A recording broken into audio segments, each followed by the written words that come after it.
Assalamualaikum warahmatullahi wabarakatuh. Alhamdulillah wa syukurillah wal khairi wa syarri bimasyiatillah. Ashhadu an la ilaha illallah wahdahu la syarikalah wa ashhadu anna Muhammadan abduhu wa rasuluh la nabiyya ba'dah. Allahumma sholli wa sallim wa barik ala man fihi uswatun hasanah Sayyidina wa maulana Muhammadin sallallahu alaihi wasallam sahibi syafa'ah wa ala alihi wa ashabihi wa tabi'in wa man tabi'atum bi ihsanin ila yaumil qiyamah, amma ba'du. Yang saya sayangi semuanya, para mahasiswa yang mengambil mata kuliah hukum pidana khusus yang saya ampu, dan juga anggota masyarakat yang tertarik untuk menambah wawasan pengetahuan di bidang hukum, terutama hukum pidana khusus. Kali ini sebelum saya memulai, saya ingin mengingatkan, jangan lupa like, subscribe, ya, share dan komen. Jika ada yang ingin ditanyakan, silahkan dituliskan di kolom komentar di bawah. Nanti saya akan membalas atau menjawabnya. Baiklah, kita mulai saja. Kita saat ini membahas materi yang sudah disampaikan di dalam kelas di depan para mahasiswa Fakultas Hukum, ya, yaitu mata kuliah hukum pidana khusus yang saya ampu, yaitu tentang tindak pidana terhadap anak-anak. Ya, anak-anak itu maksudnya adalah dalam hukum pidana itu diatur yang belum mencapai umur 18 tahun. Dan posisinya di sini adalah anak-anak bukan sebagai pelaku, tapi anak-anak sebagai korban, ya. Posisinya sebagai korban. Makanya disebut tindak pidana terhadap anak-anak. Baik, kita mulai, ya. Tindak pidana terhadap anak-anak, ya, diatur dalam Undang-Undang Nomor 23 Tahun 2002 tentang perlindungan anak. Nanti kita sebut Undang-Undang tentang perlindungan anak, ya. Anak itu adalah seseorang yang belum berusia 18 tahun, termasuk anak yang masih dalam kandungan. Jadi anak yang dalam kandungan yang belum lahir itu sudah bisa disebut anak. Jadi sudah mendapat perlindungan, ya. Itu anak. Perlindungan anak adalah segala kegiatan untuk menjamin dan melindungi anak dan hak-haknya agar dapat hidup, tumbuh, berkembang, dan berpartisipasi secara optimal sesuai dengan harkat dan martabat kemanusiaan, serta mendapat perlindungan dari kekerasan dan diskriminasi. Jadi anak itu tidak boleh mendapatkan kekerasan dan diskriminasi, ya. Anak itu bukan cuman badannya saja yang kecil, ya, tapi mentalnya juga belum siap, akalnya juga belum sempurna. Itu anak. Jadi bukan berarti orang yang badannya kecil saja, bukan, tapi secara psikologi juga belum matang, ya. Kita lihat pasal 15 dari Undang-Undang tentang perlindungan anak, ya. Setiap anak berhak untuk memperoleh perlindungan dari penyalahgunaan dalam kegiatan politik, pelibatan dalam sengketa bersenjata, pelibatan dalam kerusuhan sosial, pelibatan dalam peristiwa yang mengandung unsur kekerasan, dan pelibatan dalam peperangan. Kita ambil contoh dalam masa-masa pesta demokrasi, ya, pemilu ya. Banyak kita lihat anak-anak itu diberi kaos partai ya, sebuah partai, kemudian juga naik truk ya, konvoy sana sini ya. Itu tidak boleh dilakukan ya. Anak-anak tidak boleh ya diikutkan dalam kegiatan politik. Itu penyalahgunaan ya. Itu melanggar pasal 15 ini tentang Undang-Undang Perlindungan Anak ya. Bahkan tentang pengangkatan anak juga diatur, nggak sembarangan anak itu bisa diangkat atau diadopsi. Lihat pasal 39 ayat 1, ayat 2 dan ayat 4. Ayat 1 ya. Pengangkatan anak hanya dapat dilakukan untuk kepentingan yang terbaik bagi anak dan dilakukan berdasarkan adat kebiasaan setempat dan ketentuan peraturan perundang-undangan yang berlaku. Itu ayat 1. Ayat 2, pengangkatan anak sebagaimana dimaksud dalam ayat 1 tidak memutuskan hubungan darah antara anak yang diangkat dan orang tua kandungnya ya. Walaupun anak itu sudah diangkat atau diadopsi oleh sebuah keluarga ya, dia tidak boleh diputuskan hubungan darahnya antara dia dengan orang tua kandungnya ya. Ayat 3, pengangkatan anak oleh warga negara asing hanya dapat dilakukan sebagai upaya terakhir ya.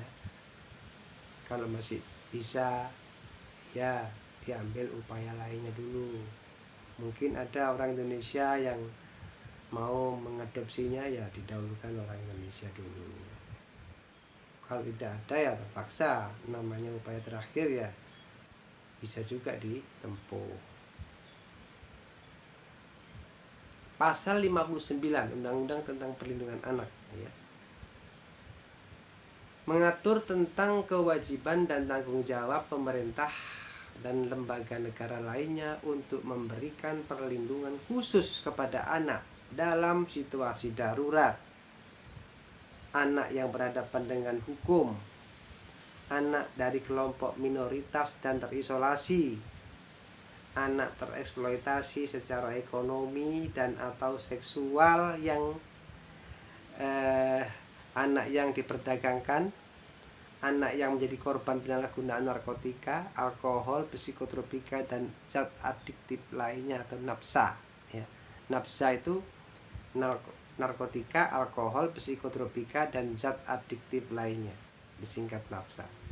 Anak korban penculikan, penjualan dan perdagangan, anak korban kekerasan baik fisik dan atau mental, anak yang menyandang cacat, dan anak korban perlakuan salah dan penelantaran. Betapa banyaknya macam-macam anak-anak yang harus diberikan perlindungan khusus oleh negara dan pemerintah ya. Kategori khusus ya. Anak-anak yang terkategori ya dalam situasi darurat adalah anak yang menjadi pengungsi, anak korban kerusuhan, anak korban bencana alam, dan anak dalam situasi konflik bersenjata.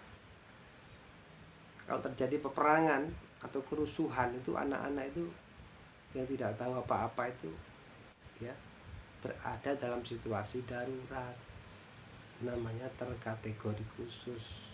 Itu harus betul-betul didulukan ya untuk diberikan perlindungan dan pengamanannya ya.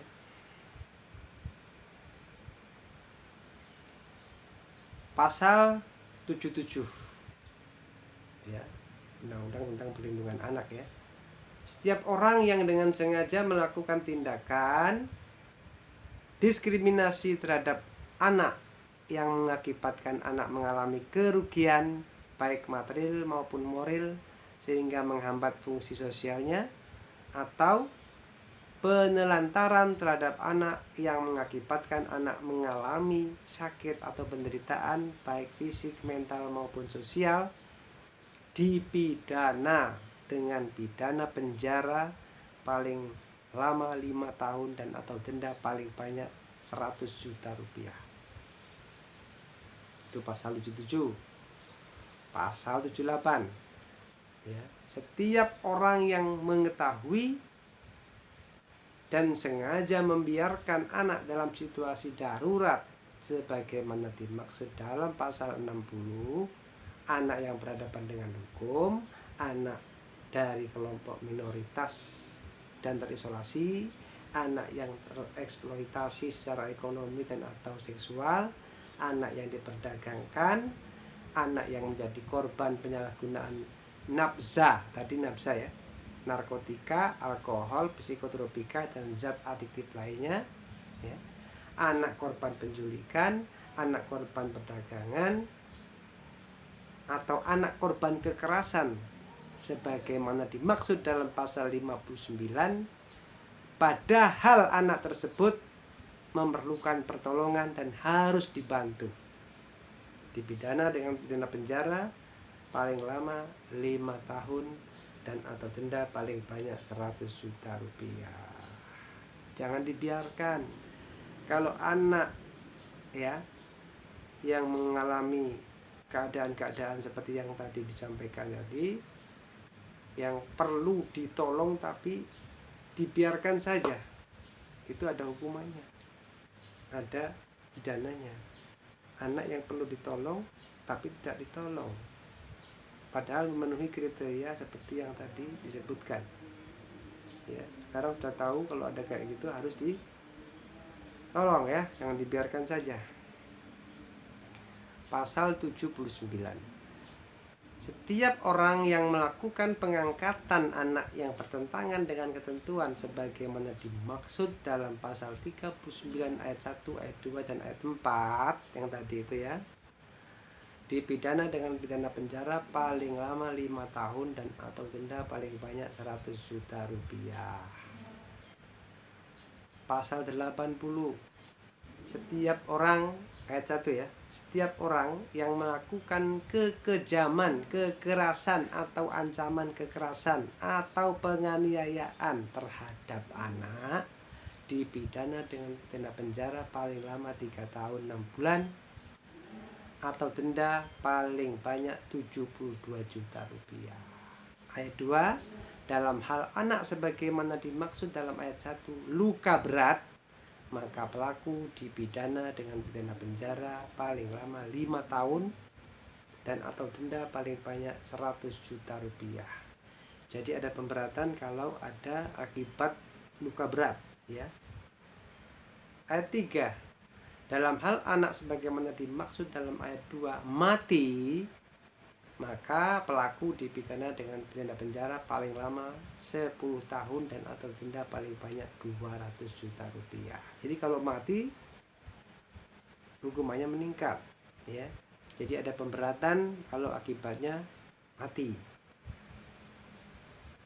Ayat 4-nya, pidana ditambah sepertiga dari ketentuan sebagaimana dimaksud dalam ayat 1, ayat 2 dan ayat 4 apabila yang melakukan penganiayaan tersebut orang tuanya. Ya, kalau yang melakukan orang tuanya justru lebih berat lagi, ditambah lagi hukumannya ya, dengan ditambah sepertiga ya. Misalnya 6 tahun ditambah sepertiganya kan 2 tahun tuh, jadi 8 tahun gitu. Kalau orang tuanya yang melakukan ya. Pasal 81 ayat 1 ya. Setiap orang yang dengan sengaja melakukan kekerasan atau ancaman kekerasan, memaksa anak melakukan persetubuhan dengannya atau dengan orang lain, dipidana dengan pidana penjara paling lama 15 tahun dan paling singkat 3 tahun dan atau denda paling banyak 300 juta rupiah dan paling sedikit 60 juta rupiah. Ayat 2-nya, Ketentuan pidana sebagaimana dimaksud dalam ayat 1 berlaku pula bagi setiap orang yang dengan sengaja melakukan tipu muslihat, serangkaian kebohongan atau membujuk anak melakukan persetubuhan dengannya atau dengan orang lain. Jadi anak itu tidak boleh diajak untuk bersetubuh, ya, belum waktunya. Ini dengan ancaman kekerasan atau ancaman kekerasan, ya, memaksa anak melakukan persetubuhan dengannya atau dengan orang lain, maupun dengan tipu muslihat, kebohongan, membujuk, nggak boleh juga, ya, ada hukumannya nih. Pasal 82. Setiap orang yang dengan sengaja melakukan kekerasan atau ancaman kekerasan, memaksa melakukan, ya, tipu muslihat, serangkaian kebohongan atau membujuk anak untuk melakukan atau membiarkan dilakukan perbuatan cabul, dipidana dengan pidana penjara paling lama 15 tahun dan paling singkat 3 tahun dan atau denda paling banyak 300 juta rupiah dan paling sedikit 60 juta rupiah. Sama ini. Tapi ini tadi persetubuhan, yang ini perbuatan cabul. Nggak boleh anak juga jadikan korban perbuatan cabul, ya, nggak boleh. Pasal 83. Setiap orang yang memperdagangkan, menjual atau menculik anak untuk diri sendiri atau untuk dijual, dipidana dengan pidana penjara paling lama 15 tahun dan paling singkat 3 tahun dan atau denda paling banyak 300 juta rupiah dan paling sedikit 60 juta rupiah. Menculik anak baik untuk dirinya atau untuk dijual itu tidak boleh, ya. Jadi hukumannya ini nih, hukumannya nih. Pasal 84. Setiap orang yang secara melawan hukum melakukan transplantasi organ dan atau jaringan tubuh anak untuk pihak lain dengan maksud untuk menguntungkan diri sendiri atau orang lain, dipidana dengan pidana penjara paling lama 10 tahun dan atau denda paling banyak 200 juta rupiah.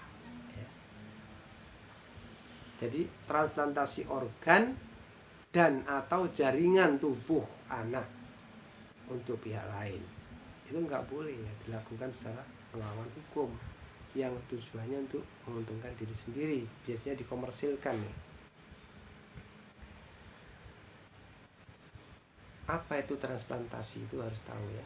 Transplantasi itu adalah proses tindakan perpindahan salah satu dan atau beberapa organ tubuh dan atau jaringan tubuh dari satu tempat ke tempat lain atau dari seseorang ke seseorang lainnya dengan ketentuan berlaku akibat dari ketidakfungsian organ atau jaringan tubuh itu sendiri. Itu transplantasi.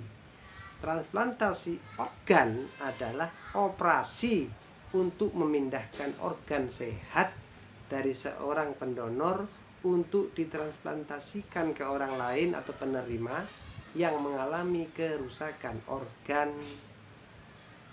Hal ini biasanya dilakukan untuk menyelamatkan hidup orang yang menerima transplantasi organ. Di pasaran gelap misalnya harga kornea mata bisa sampai 300 jutaan rupiah. Belum biaya operasinya yang bisa mencapai 35 juta rupiah. Padahal pendonor itu memberikan organ tubuh atau jaringan tubuhnya itu secara sukarela dan tidak dibayar. Semua adalah demi kemanusiaan. Pasal 33 ayat 1 Undang-Undang Nomor 23 tahun 1992 tentang kesehatan memang melegalkan praktik transplantasi organ tubuh. Namun undang-undang itu membatasi tindakan transplantasi organ tubuh dilakukan hanya untuk tujuan kemanusiaan dan dengan tegas melarang untuk melakukannya untuk tujuan komersial. Pasal 85 ayat 1. Setiap orang yang melakukan jual beli organ tubuh dan atau jaringan tubuh anak dipidana dengan pidana penjara paling lama 15 tahun dan atau denda paling banyak 300 juta rupiah. Ayat 2, setiap orang yang secara melawan hukum melakukan pengambilan organ tubuh dan atau jaringan tubuh anak tanpa memperhatikan kesehatan anak atau penelitian kesehatan yang menggunakan anak sebagai objek penelitian tanpa seizin orang tua atau tidak mengutamakan kepentingan yang terbaik bagi anak, dipidana dengan pidana penjara paling lama 10 tahun dan atau denda paling banyak 200 juta rupiah. Pasal 86. Setiap orang yang dengan sengaja menggunakan tipu muslihat, rangkaian kebohongan, atau membujuk anak untuk memilih agama lain bukan atas kemauannya sendiri, padahal diketahui atau patut diduga bahwa anak tersebut belum berakal dan belum bertanggung jawab sesuai dengan agama yang dianutnya, dipidana dengan pidana penjara paling lama 5 tahun dan atau denda paling banyak 100 juta rupiah.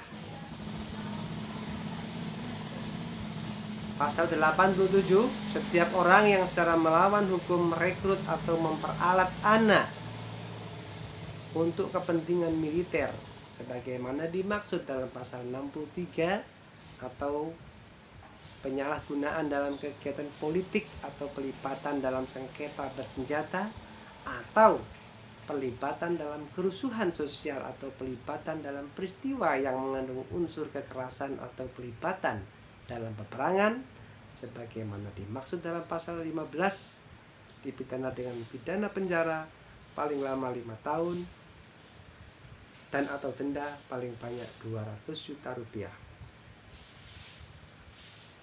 Pasal 88, setiap orang yang mengeksploitasi ekonomi atau seksual anak dengan maksud untuk menguntungkan diri sendiri atau orang lain, dipidana dengan pidana penjara paling lama 10 tahun dan atau denda paling banyak 200 juta rupiah. Ya. Mengeksploitasi ya. Apa itu eksploitasi? Nah, eksploitasi merujuk pada penggambaran suatu pemakaian yang berlebihan atas suatu hal, misalnya lingkungan. Maka eksploitasi lingkungan merujuk pada pemanfaatan sumber daya alam yang ada tanpa adanya perbaikan kembali untuk kepentingan pemulihan lingkungan yang ada di sekitarnya. Jadi cuma mengeruk saja, menghisap saja, tidak peduli akibatnya seperti apa, yang penting dirinya untung gitu. Itu namanya mengeksploitasi. Eksploitasi anak berarti suatu tindakan memanfaatkan anak-anak secara tidak etis untuk kepentingan atau keuntungan para orang tua atau orang lain. Ya. Banyak anak-anak yang dipakai untuk meminta belas kasihan orang ya, di pinggir-pinggir jalan, di perempatan jalan, disuruh minta-minta oleh orang tuanya. Nah, itu juga termasuk di sini. Pasal 89 ayat 1. Setiap orang yang dengan sengaja menempatkan, membiarkan, melibatkan, menyuruh melibatkan anak dalam penyalahgunaan, produksi atau distribusi narkotika dan atau psikotropika, dipidana dengan pidana penjara seumur hidup atau pidana penjara paling lama 20 tahun dan pidana penjara paling singkat 5 tahun dan denda paling banyak 500 juta rupiah dan paling sedikit 50 juta rupiah. Ya. Kemudian ayat 2-nya, setiap orang yang dengan sengaja menempatkan, membiarkan, melibatkan, menyuruh melibatkan anak dalam penyalahgunaan produksi atau distribusi alkohol dan zat adiktif lainnya, dipidana dengan pidana penjara paling lama 10 tahun dan pidana penjara paling singkat 2 tahun dan denda paling banyak 200 juta rupiah dan paling sedikit 20 juta rupiah. Jadi anak-anak itu tidak boleh kemudian misalnya disuruh coba belikan aku narkoba gitu ya, atau belikan alkohol gitu ya, untuk dipakai untuk minum-minum mabuk-mabukan ya, nyuruh anak-anak itu nggak boleh ya. Ini pasalnya 89 nih tentang perlindungan anak. Baik, pasal terakhir yang ingin saya sampaikan sebagai larangan ya yang dilakukan terhadap anak adalah pasal 90. Pasal 91, dalam hal tindak pidana sebagaimana dimaksud dalam pasal 77, 78, 79, 80, 81, 82, 83, 84, 85, 86, 87, 88 dan 89. Jadi singkatnya pasal 77 sampai 89 dilakukan oleh korporasi, maka pidana dapat dijatuhkan kepada pengurus dan atau korporasinya. Ayat 2-nya mengatur pidana yang dijatuhkan kepada korporasi hanya pidana denda. Dengan ketentuan pidana denda dijatuhkan ditambah 1/3 pidana denda masing-masing sebagaimana dimaksud dalam ayat 1. Jadi kalau korporasi yang melakukan, maka pidananya hanya berupa denda tapi ditambah 1/3 ya dari masing-masing jumlah yang telah disebutkan tadi ya. Demikian yang dapat saya sampaikan karena keterbatasan waktu ya. Lebih kurangnya mohon maaf. Sekali lagi saya ingatkan, silahkan yang belum ya, like, subscribe, share, dan komen. Wabillahi taufiq wal hidayah. Wassalamualaikum warahmatullahi wabarakatuh.